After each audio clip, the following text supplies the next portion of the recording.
This is the Bloomberg Daybreak here at podcast, available every morning on Apple, Spotify or wherever you listen. It's Friday the 12th of April here in London. I'm Caroline Hepker. And I'm Stephen Carroll. Coming up today, shares in the Wall Street giant Morgan Stanley fall on reports of multiple investigations into its US wealth unit. Global rates repricing puts the European Central Bank on track to cut interest rates before the Fed and the Bank of England. Plus, putting big tech on notice, the UK's competition watchdog says it's watching AI investments by Apple, Alphabet and Amazon. Let's start with a roundup of our top stories. Morgan Stanley's shares have fallen by more than 5% on reports that a number of US regulators are scrutinising the firm's efforts to prevent potential money laundering by wealthy clients. The Wall Street Journal says the Securities and Exchange Commission, the Office of the Control of the Currency and other Treasury Department offices are looking into this issue. A Morgan Stanley spokesperson declined to comment on the story. Bloomberg Intelligence's Elliot Stein says the investigation has been in the works for some time. We already knew from November that the Federal Reserve was investigating Morgan Stanley on this very issue. This story suggests that the probe is a little broader and other agencies are looking too, including the SEC, the OCC, and so it's more than just the Fed right now. Elliot Stein says the probes come as the US government ramps up pressure on the industry to tighten money laundering controls as authorities make greater use of sanctions. The European Central Bank policymaker Martin Kazaks says the ECB is on track to start cutting interest rates in June. He was speaking after the central bank held interest rates on Thursday. Kazaks says if nothing really changes on the inflation outlook, then the ECB will move at its next meeting. Speaking after yesterday's decision, President Christine Lagarde insisted the central bank is not pre-committing to a rate path. We are determined to ensure that inflation returns to our 2% medium-term target in a timely manner. We consider that the key ECB interest rates are at levels that are making a substantial contribution to the ongoing disinflation process. Our future decisions will ensure that our policy rates will stay sufficiently restrictive for as long as necessary.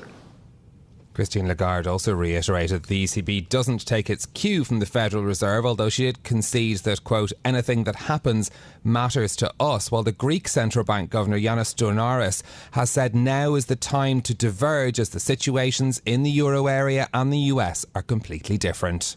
Well, in the United States, there is increasing uncertainty about when the Federal Reserve will cut interest rates. The Boston Fed President, Susan Collins, says that rate cuts may need to come later than previously thought. Here's what she told the Economic Club of New York.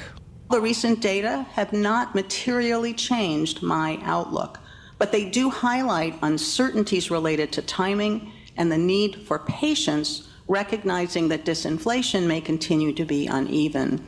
And this also implies that less easing of policy this year than previously thought may be warranted. Susan Collins, she does not vote on the Monetary Policy Committee this year, but her comments come as investors become increasingly hawkish on the prospects of Fed cuts this year. Traders now expect the central bank to reduce interest rates just twice in 2024, starting in September. Just some breaking news this hour. The UK economy grew by 0.1% in the month of February, pointing to the country emerging from recession in the first quarter. It follows growth for January being revised upwards to 0.3%. After a long period of stagnation over the past 2 years, Bloomberg Economics sees the outlook brightening in the UK. High-frequency indicators like PMI and retail sales suggest momentum has gathered pace in the beginning of this year. The former Federal Reserve Chair Ben Bernanke will deliver his recommendations on the Bank of England's forecasting process today. Bloomberg understands that Bernanke will suggest the bank adopt a flexible set of scenarios. His report was commissioned last July after the Bank of England failed to predict inflation would hit a 4-decade high of more than 11%. But Bloomberg Economics' Anna Andrade says that the bank wasn't alone in that failure.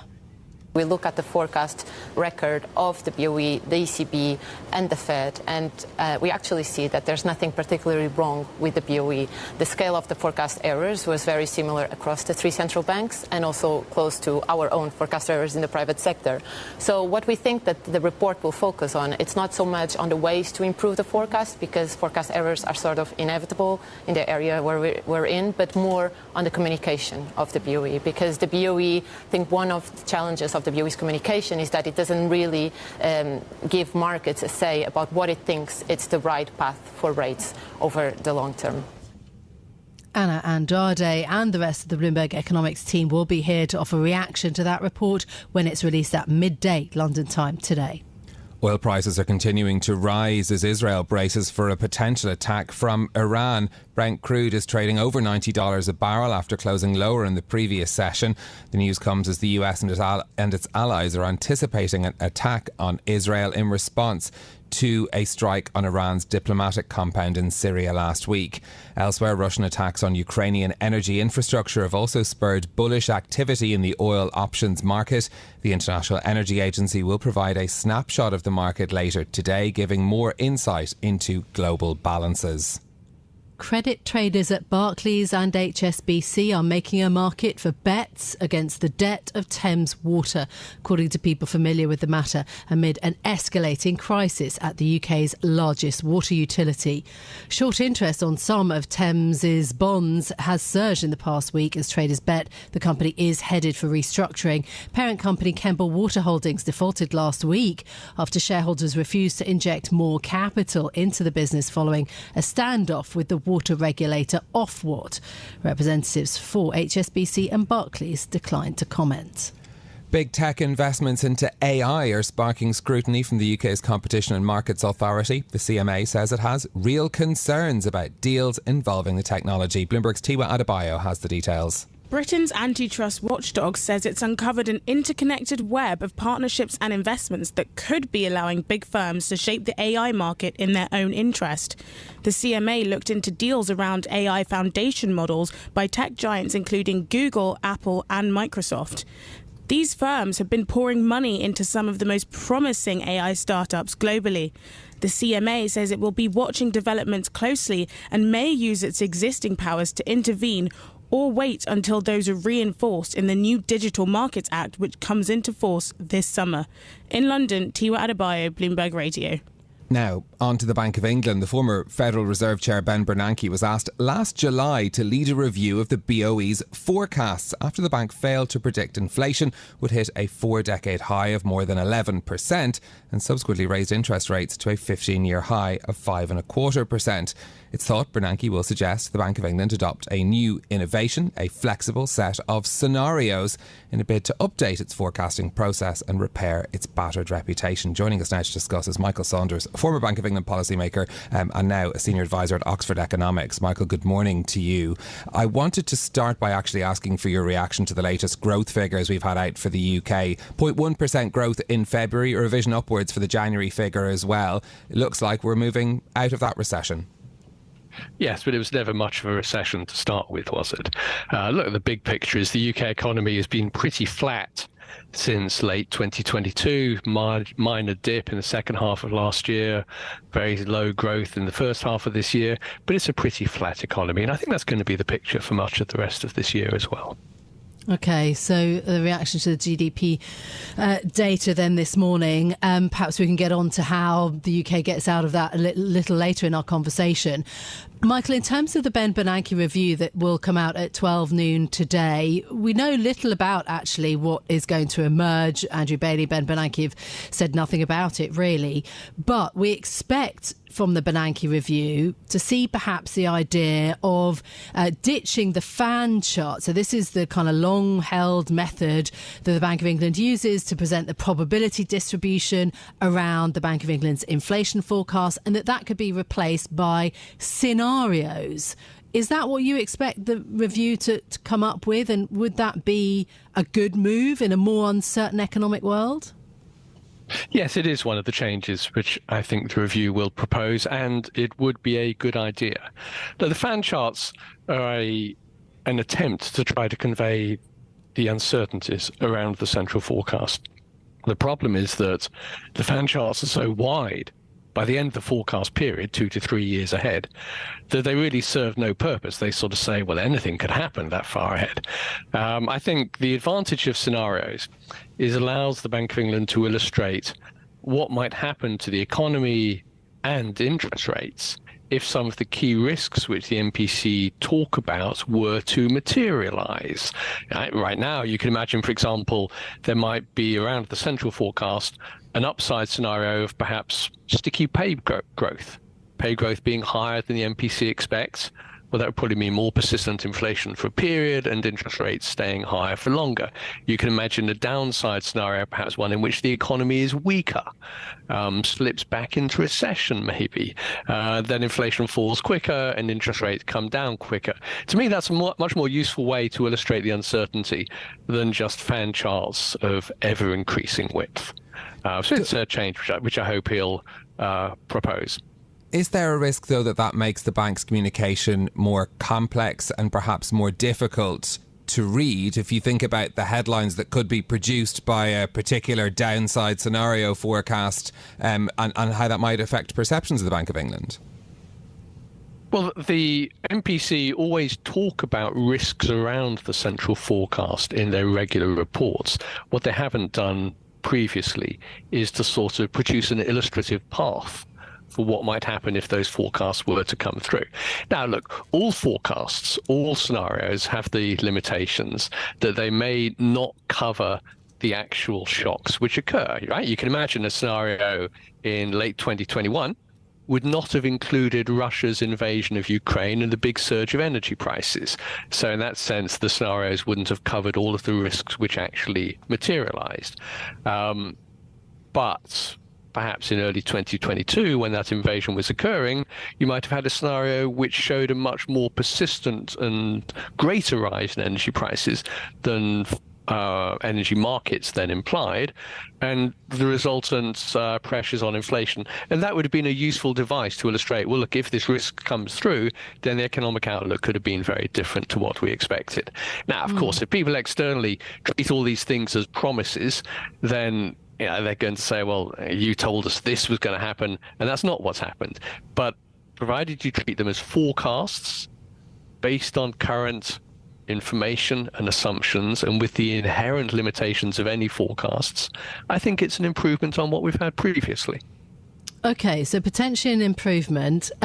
Michael, we mentioned at the beginning of the introduction, the Bank of England's battered reputation, and this is partly why the Bernanke reviews come about. I suppose, do you think that Bernanke will be as lenient on the Bank of England and supportive of the Bank of England as some have talked about, in terms of the difficulties of the Bank of England's inflation forecasting being basically no worse than others? That was what Andrew Bailey has talked about, that actually that surge in inflation, very few banks managed to predict well. Do you think that Bernanke will be as lenient on the Bank of England?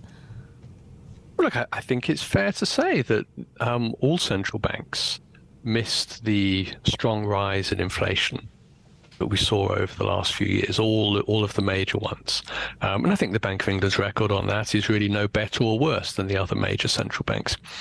Look, I also think that you shouldn't think of a review as being solely a response to forecast error. The Central Bank of New Zealand does regular expert-led external reviews of its forecast process, its comms and its policy decisions. These reviews take place every 5 years or so as a regular thing. And I think for the Bank of England and indeed other central banks, the idea of having a regular expert-led external review would be a very useful idea. You don't do it only when things have gone wrong, but you just do it as a regular process in order to try to ensure that the central bank is keeping up with best practice, learning the lessons from its own experience and the experience of other central banks. The Bank of England has been publishing forecasts for 25 years. They've tweaked things a bit along the way. We should just view this review as a chance to learn the lessons from that period and improve things accordingly. I want to come back to the challenges currently facing the Bank of England, though, as well. It's been a big week of repricing of what markets are expecting from central banks. We're looking now at just 2 interest rate cuts being priced in for the Bank of England this year. Does that sound right to you? Personally, I think they'll cut a little bit more than that. I would be more in the camp of thinking that they'll cut about 3 times, with a first cut in the next few months. Probably not May, more likely June, conceivably August. There's a difference between the inflation paths in Europe and the UK on one side and the US on the other. In Europe and the UK, inflation is returning quickly to target. In the UK, we'll probably get back to 2% inflation in the April figures, the figures for this month, which will be published in the middle of May. Inflation then probably is below the target in the rest of the second quarter, and indeed probably for the rest of this year. And that's a slightly different path to the US, where inflation is a little stickier and settling a little bit further above target. Now, the Fed, it matters a little bit for the UK in the sense that anything that matters around the world matters to the UK because we're an open economy. But the MPC are not slavishly following the Fed. And if the UK economic outlook is different, a more sluggish economy, faster drop in inflation than in the US, I think it's quite reasonable to expect the MPC will cut a little earlier than the US. I don't think interest rates in the UK will come rattling down very quickly, but we're in a pretty restrictive stance at the moment. There's an ongoing sizable lagged effect of the previous tightening as people with fixed rate mortgages have to reset. And I think they can afford to ease back to a somewhat less restrictive stance over the rest of this year. There are doubts, though, certainly when it comes to the ECB, and we saw Christine Lagarde yesterday have to moderate her language around that idea that the ECB could move and diverge significantly from the Fed. I mean, there is that threat to the UK also that the UK can't ignore the Federal Reserve. No, correct. So it's a balance between the MPC are not slavishly following the Fed, but nor do they ignore them. It's a factor to take into account. Now, if you want to make a channel under which the Federal Reserve's behaviour would matter a lot for the UK, it would have to be through the exchange rate, right? So if interest rate differentials were to cause the pound to weaken significantly, then that would limit the MPC's room for action. But if that doesn't happen, because the economies themselves are on slightly divergent paths, weaker growth, weaker inflation in the UK, then it's reasonable to expect that interest rates also would diverge slightly. I should stress, I think the Fed will probably still be cutting interest rates over the rest of this year. So if you like, the broad direction of both central banks is the same. It just may not be exactly the same timing. Would those cuts, if they come earlier as you're expecting, help to boost that anemic growth outlook that you see for the UK? Not much. And one of the reasons for the MPC to cut is that the monetary policy lags in the UK are much longer than they used to be because of the widespread shift of household mortgages from variable rate debt to 5-year fixed, which means that there's still a sizable ongoing lagged effect of the previous tightening coming through. If bank rate is unchanged at current levels, the average interest rate on the stock of mortgage debt will continue to rise all the way through this year, all the way through next year, as households refinance from expiring mortgages onto more expensive mortgages. So just to prevent that ongoing tightening, you need to trim back the current level of interest rates a little bit. Are you concerned at all about the narrowness of the impact of interest rate increases? I was speaking to Alberto Gallo yesterday, CIO Andromeda Capital Management, and he was saying that largely the interest rate increases only affect a very small slice of the population. That's been quite a deep concern. Well, this is part of the way in which the monetary policy transmission process has changed in the UK. Fewer households have a mortgage at all. And obviously the channel from the Bank of England changing interest rates onto household mortgage payments used to be a very powerful part of the monetary policy transmission mechanism. It's less powerful now. And it's slower because more households have fixed mortgage debt. That doesn't mean that monetary policy doesn't work, but it probably is a bit less powerful and more slower acting than it used to be. The MPC, I think, probably need to ensure that they take that into account in their policy decisions. The risk of delaying interest rate cuts until pay growth is back to a target consistent pace is that then with the slower pass-through of easing, you would condemn the economy to unnecessary period of weakness and end up with inflation below target. So the MPC, I think, need to take account of the fact that the signs are that pay growth is slowing towards a target consistent pace, and the lagged effects of tightening are still working through, and we'll be able to cut rates a little bit over the rest of this year. Another difficulty the Bank of England is facing this year is the timing of the general election expected before the end of the year and when interest rate cuts will fall. How much of a political risk is the election to the Bank of England's outlook, and how worried do they need to be accused of being politicised and when they decide to cut? Okay, so for the MPC, this is just a non-issue.